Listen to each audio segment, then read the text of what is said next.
Hello Karen! Happy 8th birthday! Sana maging masaya ka sa birthday mo. Kahit malayo ang mama at papa mo. Enjoy mo yung birthday mo. And then, sana mas marami pang birthday na dumating sa'yo. And, ano ba?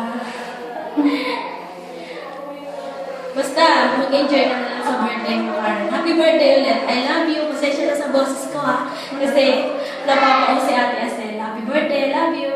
Ano na? Karen, happy birthday. Sana ako mo na mag-asawa.